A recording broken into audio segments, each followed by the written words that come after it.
Hello दोस्तों, आप सभी का स्वागत करता हूं आपके अपने चैनल डार्क हॉरर स्टोरीज पर। मैं आज आपको दो कहानियां सुनाने जा रहा हूं और मुझे पूरा विश्वास है आपको यह कहानी बहुत पसंद आएगी। यह बहुत ही खौफनाक और दिल दहला देने वाली कहानी है। तो आइए शुरू करते हैं आज की पहली कहानी। यह कहानी मुझे मेरे एक दोस्त ने भेजी है। राजस्थान के पास किशनगढ़ नाम का गांव पड़ता है। यह कहानी है किशनगढ़ में रहने वाले एक युवक की। गांव में रवि नाम का एक लड़का रहता था और वह काम करने के लिए शहर जाया करता था और अक्सर शाम होते ही घर आ जाता था। वह अक्सर बाइक से ही आना जाना करता था। एक दिन जब रवि शहर से गांव आता है तो उसे काफ़ी रात हो जाती है। जब वह शहर से काम करके घर की ओर आ रहा था तो रास्ते में ही रवि की बाइक अचानक ख़राब हो जाती है। उस समय उस रास्ते पर किसी का आना जाना भी नहीं था और दूर दूर तक रास्ते में कोई भी दिखाई नहीं दे रहा था। रवि को कुछ समझ में नहीं आ रहा था कि अब वह क्या करे, क्योंकि रास्ता बहुत सुनसान था और अंधेरी रात होने की वजह से उसे वह रास्ता देखने में भी बहुत परेशानी हो रही थी। रास्ते में जितनी जगह पर मोटरसाइकिल की हेडलाइट से लाइट पड़ती थी, मुश्किल से ही वहाँ मोटरसाइकिल की हेडलाइट के सहारे ही थोड़ी बहुत रोशनी हो रही थी। और उस रास्ते में पेड़ों से आती हुई उल्लू की आवाज़ जो बहुत ही डरावनी लग रही थी। रवि ने बाइक चालू करने की बहुत कोशिश की, लेकिन फिर भी बाइक चालू नहीं हुई। अब रवि बाइक को पकड़े हुए पैदल ही आगे बढ़ने लगा था। तभी उसको रास्ते पर कुछ डरावनी हंसी के साथ उसे बुलाने की आवाज़ सुनाई दी। जब रवि ने आसपास देखा तो उसे कोई भी दिखाई नहीं दिया। रवि उस आवाज़ से वह बहुत डर जाता है और रवि जैसे ही आगे बढ़ता है उसे वह फिर से डरावनी हंसी की अजीब सी आवाज़ सुनाई देती है। अब रवि ने बाइक को छोड़कर पैदल ही वहाँ से निकलने का फैसला किया और उसने दौड़ लगाना शुरू कर दिया। लेकिन कुछ दूर दौड़ने के बाद रवि का पैर एक पत्थर से टकराने की वजह से वह नीचे गिर जाता है। तभी उसके सामने एक हाथ आता है जो उसे उठाने की कोशिश करता है। रवि को सिर्फ हाथ ही नज़र आया था, लेकिन वह हाथ किसका था उसको पता नहीं चला। वह बहुत डर गया था, लेकिन उसने हिम्मत करके खुद को संभाला और उठकर खड़ा हो गया। रवि ने पूछा, तुम कौन हो? तभी उसे एक आवाज़ सुनाई दी जो कह रही थी, मैं एक भटकती हुई आत्मा हूँ और मैं यहीं रहती हूँ। यह सुनकर रवि का दिल तेज़ी से धड़कने लगा। रवि बोला, मुझसे तुम क्या चाहती हो? तब उस आत्मा ने कहा, बहुत दिनों से कोई नौजवान नहीं मिला। तुम पहले नौजवान हो जिसे मैंने देखा है। तुम पर मेरा दिल आ गया है, इसलिए मैं तुम्हारे पास आई हूँ। रवि ने कहा, मैं अपने गांव जाना चाहता हूँ, मुझे जाने दो, मुझे छोड़ दो। आत्मा ने कहा, बस कुछ समय रुक जाओ, फिर चले जाना। रवि बहुत डर गया था और डर से बहुत बुरी तरह से हाँफ रहा था। उसकी आवाज़ भी नहीं निकल पा रही थी। रवि ने कहा, नहीं, मुझे जल्दी घर जाना है, मुझे जाने दो। आत्मा ने कहा, तुम बहुत थक गए हो, पहले कुछ खा पी लो, फिर चले जाना। रवि ने कहा, मुझे कुछ नहीं खाना पीना है, मेरा पीछा छोड़ दो, मुझे घर जाने दो। आत्मा ने कहा, नहीं, तुम अभी नहीं जा सकते। रवि को कुछ समझ नहीं आ रहा था कि अब वह क्या करे और घबरा कर रवि ने बोला, ठीक है, मुझे थोड़ा पानी मिलेगा? आत्मा ने कहा, तुम बस हाथ आगे बढ़ाओ। तभी रवि ने हाथ आगे बढ़ाया तो उसके हाथों में खून से भरा मिट्टी का प्याला आ गया, जिसे देखकर उसने वह प्याला फेंक दिया और रवि घबरा गया। और रवि घबरा कर बोला, मुझे पानी चाहिए, खून नहीं।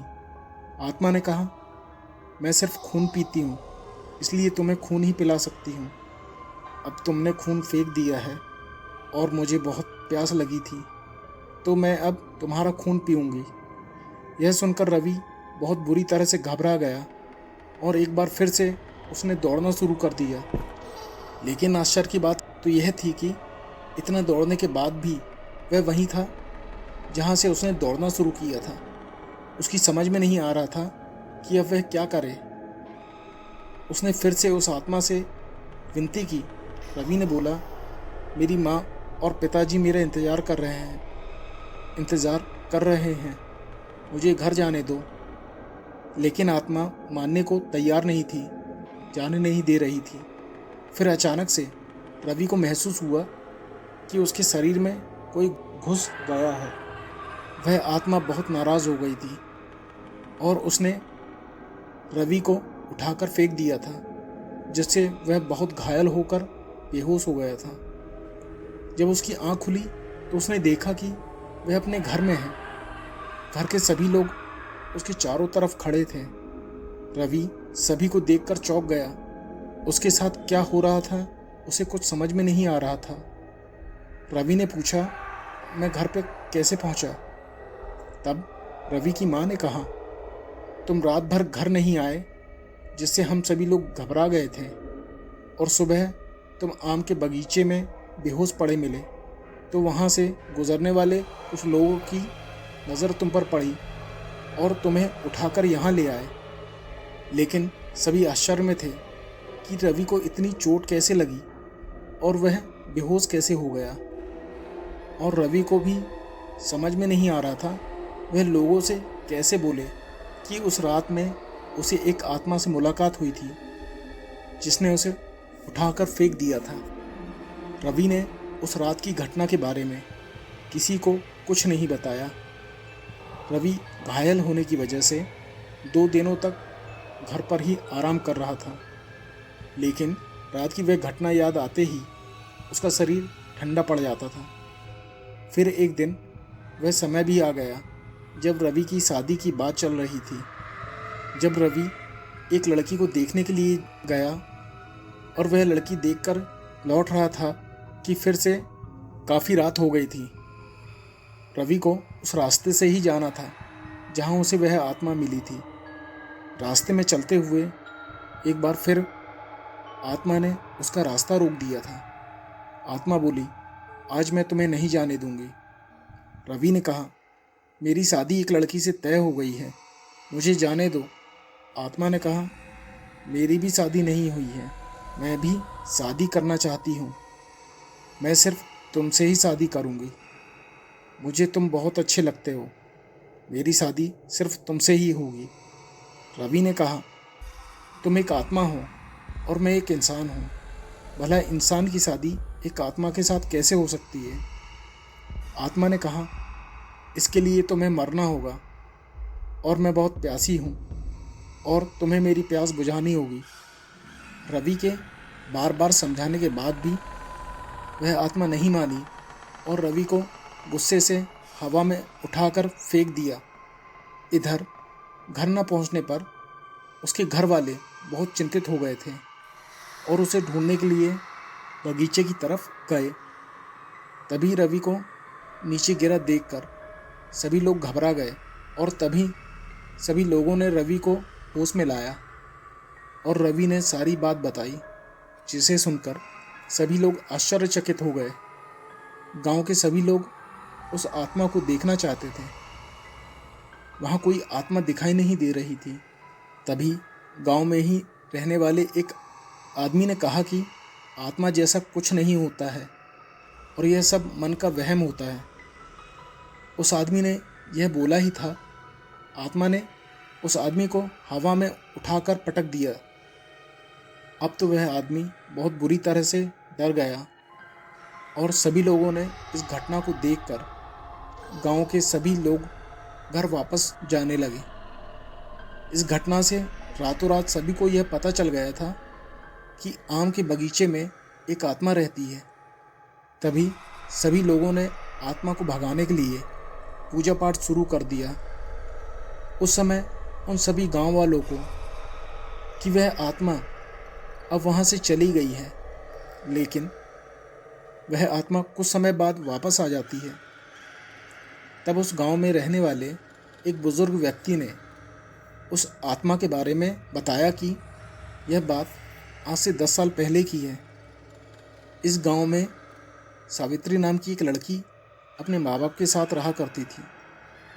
एक दिन जब वह आम के बगीचे के पास बने कुएं से पानी भरने जाती है तो कुछ बदमाश जो दूसरे गांव से आए हुए थे उसकी नज़र सावित्री पर पड़ती है और उन बदमाशों ने उसे अकेला पाकर ज़बरदस्ती करने की कोशिश की, लेकिन वह किसी तरह अपने आप को बचाते हुए उस आम के बगीचे में एक पेड़ के पीछे छुप गई थी।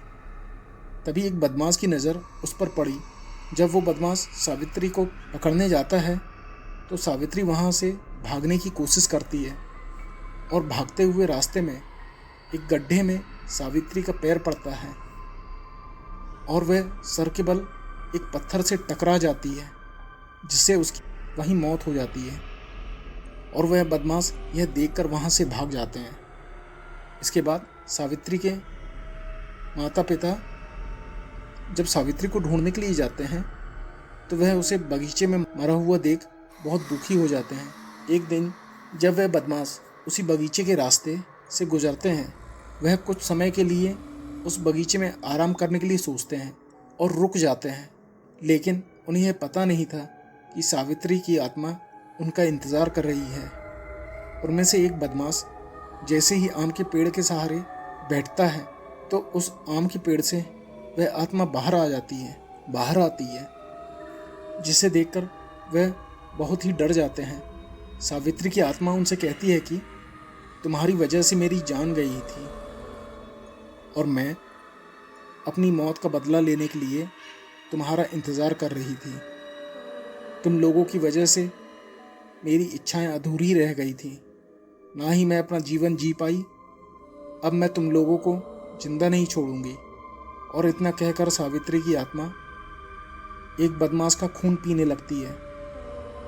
वह देखने में बहुत ही खौफनाक लग रही थी। उसका चेहरा पूरा सफ़ेद था, चेहरे पर वह घाव के निशान साफ दिखाई दे रहे थे। कपड़ों पर लगा खून उसकी मौत की कहानी बता रही थी और वह गुस्से में और भी खतरनाक हो गई थी। एक एक करके उन सभी बदमाशों को मार दिया था। इसके बाद भी सावित्री की आत्मा को शांति नहीं मिलती है। तब से वह आत्मा उस आम के बगीचे के पास आने वाले लोगों को पास बुलाती है और जो भी उस आम के बगीचे में उस पेड़ के पास जाता है तो वह वहाँ से जिंदा वापस नहीं आता। तब सभी गांव वाले उस आत्मा से मुक्ति पाने के लिए एक तांत्रिक को बुलाते हैं और उस तांत्रिक को सारी बात बताते हैं। तांत्रिक उन्हें उस आत्मा से छुटकारा दिलाने के लिए एक पूजा पाठ करते हैं, जिससे सावित्री की आत्मा को मुक्ति मिल जाती है और मुक्ति मिल जाती है। लेकिन रवि के साथ हुए उस घटना से वह बहुत ज़्यादा डर गया था। वह तांत्रिक और सभी गांव वाले रवि को यह विश्वास दिलाते हैं कि वह आत्मा अब मुक्त हो गई है और वह आत्मा दोबारा इस गांव में कभी वापस नहीं आएगी। उस दिन के बाद से वह आत्मा रवि को कभी दिखाई नहीं दी। दोस्तों, आइए चलते हैं आज की दूसरी कहानी की तरफ। यह कहानी राजस्थान में स्थित एक शहर जयपुर की है। गांव में रघुवीर नाम का एक बहुत बड़ा जमींदार रहा करता था, जिसकी एक पत्नी और 4 साल का एक छोटा बच्चा था। दुर्भाग्यपूर्ण उस बच्चे की तबीयत खराब होने की वजह से उस बच्चे की मौत हो जाती है। वह बच्चा उन दोनों का इकलौता बच्चा था, जिसकी मृत्यु से उन्हें बहुत दुख पहुंचा था। जमींदार और उसकी पत्नी बच्चे की लाश को देखकर बहुत ज़्यादा दुखी हो गए थे। जमींदार ने बच्चे की लाश को गांव के बाहर पीपल के पेड़ के नीचे दफना दिया गया था। उस गांव में सोमी नाम की एक चुड़ैल रहती थी, पर उसके चुड़ैल होने का पता पूरे गांव वालों को नहीं था और वह चुड़ैल अभी जादू टोना सीख रही थी, यानी वह भी तंत्र मंत्र सीखने की अपनी विद्या को बढ़ा रही थी ताकि वह कई प्रकार के जादू कर सके। लगभग उसकी तंत्र मंत्र की विद्या पूरी ही होने वाली थी। बस एक आखिरी पड़ाव था जिसमें उसको एक ऐसी शक्ति हासिल करनी थी जिसमें वह किसी की भी जान किसी दूसरे इंसान के शरीर में जान डाल सके या अपनी शक्ति द्वारा किसी मृत इंसान को जीवित कर सके और उस इंसान से अपने एक इशारे पर कोई भी कार्य करा सके। अगर वो अपनी शक्ति से किसी मरे हुए इंसान को जीवित कर दे और फिर अपनी शक्ति से उसकी आत्मा को फिर बाहर निकाल दे तो वो सबसे शक्तिशाली चुड़ैल बन जाएगी। पर इस अंतिम पड़ाव को पूरा करने के लिए उसे एक लाश की ज़रूरत थी। तो आखिरकार उस चुड़ैल को इस बात का पता चल गया था कि कुछ समय पहले ही एक छोटे बच्चे की मृत्यु हुई है और उसकी लाश को एक पीपल के पेड़ के नीचे दफना दिया गया है। अब वह बस रात होने का इंतज़ार कर रही थी। जैसे ही रात हुई वो पीपल के पेड़ के पास गई और उसने उस पेड़ के नीचे खुदाई करना चालू कर दिया और फिर बच्चे की लाश को बाहर निकाल लिया।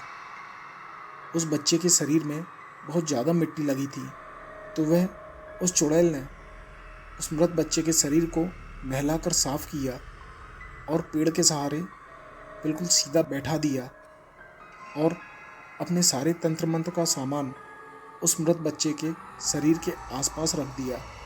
फिर वह कुछ दिए और मोमबत्ती जलाकर उस मृत बच्चे के शरीर के आसपास रख देती है और फिर अपना जादू टोना तंत्र मंत्र को बोलना चालू करती है। वह चुड़ैल इस तंत्र मंत्र की विद्या को बिल्कुल सही तरीके से पूरा करना चाहती थी और वह सोचती है अगर वह उस मृत शरीर में कुछ समय के लिए जान ले आती है तो जिससे उसका जादू टोना पूरा हो जाएगा और फिर वह सफलतापूर्वक एक चुड़ैल बन जाएगी।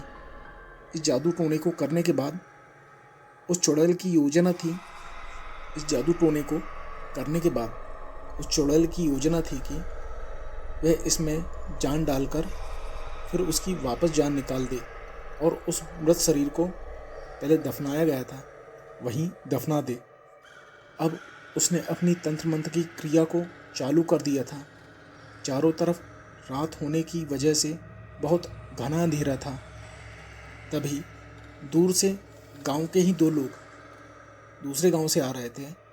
तभी उनकी नज़र पीपल के पेड़ के पास कुछ चमकते हुए चीज़ों पर पड़ी। अंधेरा होने की वजह से उन दोनों को मोमबत्ती और दिए की रोशनी साफ साफ दिखाई दे रही थी।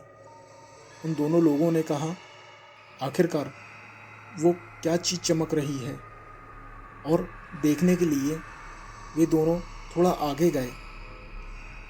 जब वे दोनों एक पेड़ के पीछे खड़े होकर सारा नज़ारा देख रहे थे वे समझ गए थे कि वह एक चुड़ैल है जो कुछ तंत्र मंत्र कर रही है और उसके सामने एक मृत बच्चा है। तभी उन्होंने ऐसा कुछ देखा जिसको देखकर वह दोनों हैरान रह गए। उन्होंने देखा कि चुड़ैल ने अपनी शक्तियों से कुछ ही देर में उस बच्चे के शरीर को जिंदा कर दिया है, जो शरीर बहुत देर से बेजान पड़ा था और अब वह शरीर हिलडुल रहा था। साथ ही उन्होंने देखा कि वह बच्चा अपनी आंखें भी खोल रहा था। चुड़ैल की शक्तियों को देखकर दोनों भौंचक्के रह गए और डर गए थे। उन दोनों को समझ में नहीं आ रहा था कि वह अब क्या करे। चुड़ैल ने अपना जादू टोना लगभग पूरा कर लिया था और वह खुशी के मारे बच्चे के आसपास नाचने लगी थी।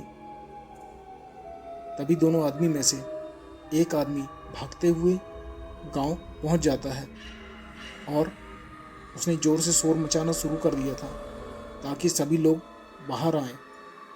उस आदमी ने गांव वालों को वह सारी घटना बताई जो उनके सामने हुई। सभी गांव वाले लाठी, डंडा, मसाल लेकर पीपल की ओर भागने लगे। वहां जाते ही गांव वालों ने चुड़ैल को मारना शुरू कर दिया।